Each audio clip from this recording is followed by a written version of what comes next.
नमस्कार and I welcome yours to Manoj Singh. Now recently आपने सुना होगा कि पीएम मोदी की एक पोस्ट को लेकर बांग्लादेश में आज एक एंगर का माहौल है, यानी कि गुस्से का माहौल है। आप यहाँ हिंदुस्तान टाइम्स का आर्टिकल देख सकते हैं। इन्होंने लिखा है कि India was just an ally, Bangladesh politician upset over PM Modi Vijay Diwas post. Now 16 दिसंबर को इंडिया में विजय दिवस मनाया जाता है। क्यों? इंडिया की पाकिस्तान पर विक्ट्री के कारण और बांग्लादेश का फॉर्मेशन के कारण। 16 दिसंबर 1971 को बांग्लादेश क्रिएट हुआ था और किसकी वजह से हुआ था? इंडिया की वजह से हुआ था। और इंडिया ने किसको हराया था इसमें?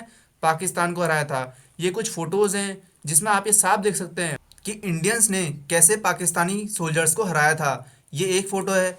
इसके अलावा एक दूसरी फ़ोटो भी है जो कि काफ़ी फेमस है और इंडिया के पार्लियामेंट में भी ये फ़ोटो लगी है। इसमें आप देख सकते हैं कि ये है पाकिस्तानी सोल्जर्स और ये है इंडियन सोल्जर्स। इन्होंने साइन करवाया है पाकिस्तानी लोगों से, यानी कि पाकिस्तानी सोल्जर्स से साइन करवाया है अपनी हार का, जिसमें सरदार जी जो दिख रहे हैं वो इंडिया की तरफ से हैं और ये जो दिख रहे हैं ये पाकिस्तान की तरफ से हैं। लेकिन आखिर हुआ क्या था उस दिन, और यहाँ के लोग यानी कि बांग्लादेश के लोग इस पोस्ट पर गुस्सा क्यों हैं? मोदी ने ऐसा क्या लिख दिया इनकी पोस्ट पर कि ये लोग इतने गुस्से में हैं? तो ये है नरेंद्र मोदी की वो ट्वीट जिससे बांग्लादेश के लोग आज गुस्से में हैं। इन्होंने लिखा है कि today on Vijay Diwas we honour the courage and sacrifice of the brave soldiers who contributed to the India's historic victory in 1971। सही लिखा है इन्होंने कि 1971 में मैं अपने उन ब्रेव सोल्जर्स को बधाई देना चाहता हूँ कि उन्होंने कंट्रीब्यूट किया हमारी जीत में 1971 वॉर में। ठीक है, फिर इन्होंने लिखा है कि their selfless dedication and unwavering resolve safeguarded our nations and brought glory to us. This day is a tribute to their extraordinary valor and their unshakable spirit. Their sacrifice will forever inspire generations and remain deeply embedded in our nation's history. और ये बात सही भी है। बात तो normal है, लेकिन जो बांग्लादेश के लोग हैं उनको गुस्सा किस बात पर आया? गुस्सा इस बात पर आया कि यहाँ पर बांग्लादेश का एक बार भी मेंशन नहीं हुआ है। असल में इनका कहना ये था कि बांग्लादेश ने भी इस वॉर में हिस्सा लिया था उस समय, और इसमें बांग्लादेश का मेंशन ना होने के कारण ये जो नरेंद्र मोदी के खिलाफ गुस्सा निकल रहा है वो इसी कारण निकल रहा है। लेकिन क्या आपको पता है कि बांग्लादेश लिबरेशन वॉर असल में हुआ कैसे था? किस टाइप का हुआ था? क्या क्या हुआ था उस दिन? चलिए मैं बताता हूँ। यहाँ पर क्या लिखा है विकिपीडिया का बांग्लादेश लिबरेशन वॉर। नाउ जब इंडिया आज़ाद हुआ उस समय इंडिया को दो भागों में डिवाइड कर दिया गया था। एक था इंडिया और दूसरा था पाकिस्तान। उस समय पाकिस्तान को भी दो भागों में डिवाइड किया था, जिसमें ईस्ट पाकिस्तान एक था और दूसरा था वेस्ट पाकिस्तान। वेस्ट पाकिस्तान में मिलिट्री पाकिस्तानी मिलिट्री जुंता का रूल था, और उस समय यहिया खान एक ऑफिसर्स थे, उनके ऑर्डर पर ईस्ट पाकिस्तान में ऑपरेशन सर्चलाइट चलाया गया, जिसमें 25 मार्च 1971 को बांग्लादेश जेनोसाइड हुआ था। उस समय ये जब वॉयलेंस हुआ तो इन्होंने बंगाली मिलिट्री, पैरामिलिट्री और सिविलियन ने एक मूवमेंट लॉन्च किया पाकिस्तानी मिलिट्री के खिलाफ, जिसमें इनिशियल मंथ में यानी कि शुरुआती महीने में पाकिस्तानी मिलिट्री तो जीत रही थी, लेकिन बाद में ये गुरिल्ला वॉरफेयर के कारण, गुरिल्ला काउंटर अटैक के कारण ये जो सिविलियंस हैं और पैरामिलिट्रीज हैं ये जीतने लगे वहाँ।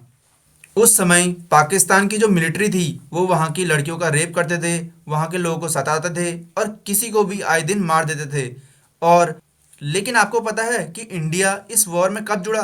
तो ये जुड़ा 3 दिसंबर 1971 को, जब इंडिया के नॉर्थन इंडिया में प्रिमिटिव एयर स्ट्राइक्स करी थी पाकिस्तान ने।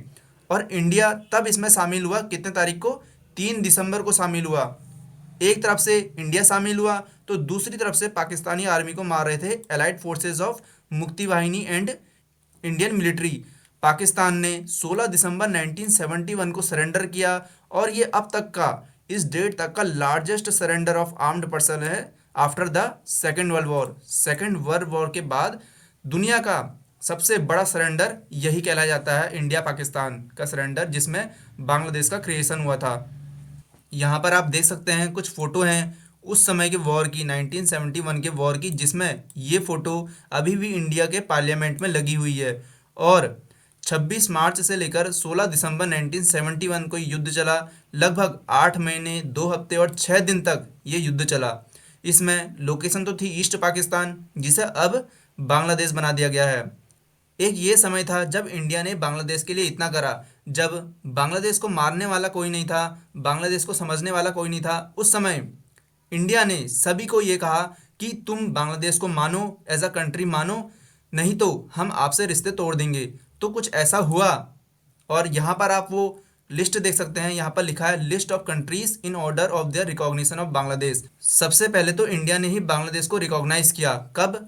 6 दिसंबर 1971 को। और उसी समय 6 दिसंबर 1971 को ही भूटान ने भी बांग्लादेश को रिकॉग्नाइज किया। उसके बाद नंबर आता है ईस्ट जर्मनी का 1972 में, पोलैंड, बुल्गारिया, बर्मा, यहाँ तक कि नेपाल ने भी 16 जनवरी 1972 को बांग्लादेश को रिकॉग्नाइज किया। करते करते फिजी ने किया, न्यूजीलैंड ने किया, सेनेगल ने किया, यूके ने किया 1972 में। फिर उसके बाद नीचे इजराइल ने किया 1972 में, और नीचे यूएसए ने किया 1972 में 4 अप्रैल को। लेकिन पाकिस्तान ने कब किया? जिसको आज बांग्लादेश जो पाकिस्तान की तारीफ करता है, पाकिस्तान के साथ साथ जाता है, पाकिस्तान ने बांग्लादेश को रिकॉग्नाइज कब किया आखिर? तो ये किया 22 फरवरी 1974 को। इंडिया ने कब किया? 1971, और पाकिस्तान ने 1974। लगभग 3 साल लग गए पाकिस्तान को बांग्लादेश को रिकॉग्नाइज करने में। लेकिन बांग्लादेश बोलता है कि आज वो पाकिस्तान के साथ हाथ से हाथ मिलाकर चलेगा और इंडिया की बुराई ही करेगा। सोचिए।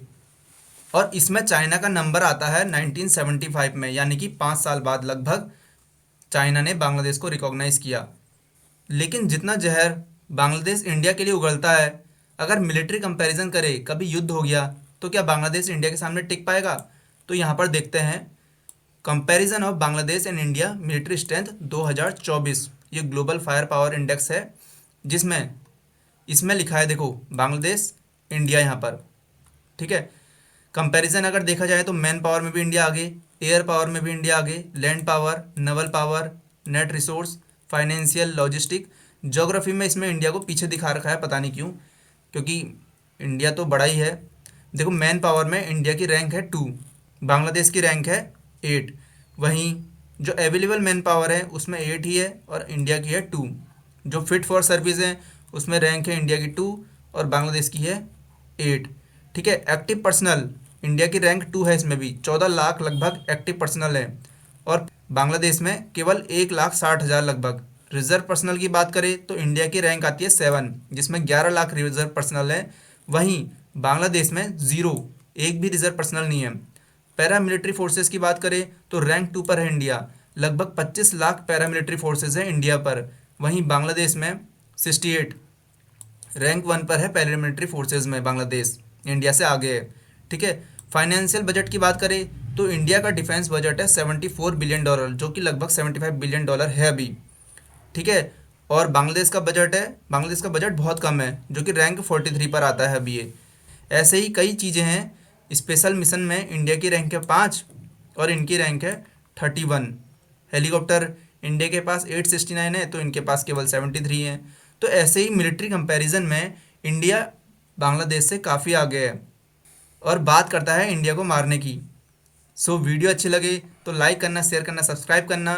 Thank you, tata and bye bye.